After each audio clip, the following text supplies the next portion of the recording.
This is our little car. It's about as wide as most small cars, but look how short it is. I enjoy the little car. It gets around town nicely, gets in and out of parking places so very easily, gets good gas mileage, but it is short. One friend asked me not long ago, Jim, on your next payday, are you going to be able to buy the second half of that car? We've enjoyed our little car, but it has a problem. It's 7 years old. No, it doesn't have any mechanical issues that I know of.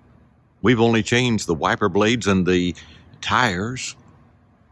But in a few more years, it will be very old. It'll be gone. Things change. Our first car was a 57 Chevy. It looked pretty much like this. It had a white top, this black car with red interior. Oh, we enjoyed that car. It wore out. It's gone. Cars do that. Everything changes. When we had that 57 Chevy, no one had ever heard of an iPhone, and I'm recording this on an iPhone. Oh, Dick Tracy back then did have an iWatch, and how highly imaginable was that?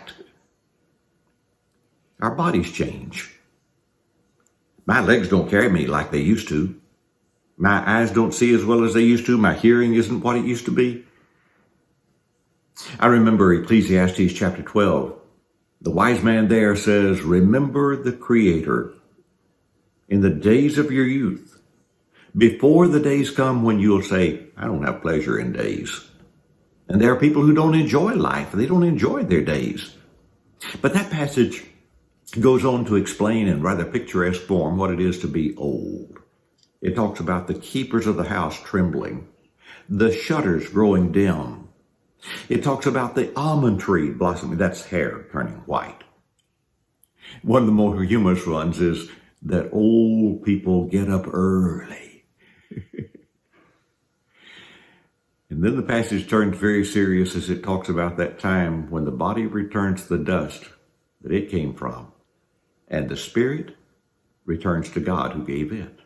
Remember your Creator, he says, before those days come.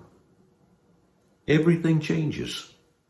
Our nation, cars, technology, our bodies, everything changes.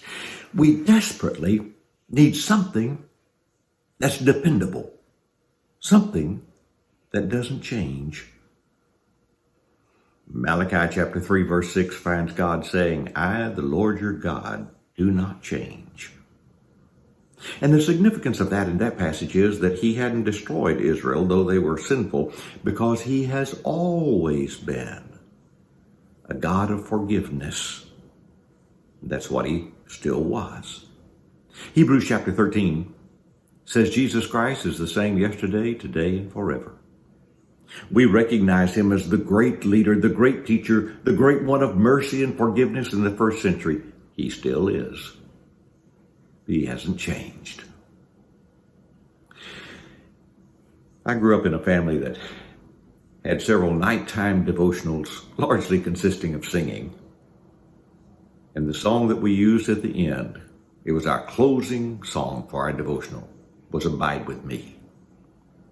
The second stanza says, change and decay and all around I see, O thou who changest not, abide with me. And he will. He invites us to come to him. We come to Jesus. We live for him.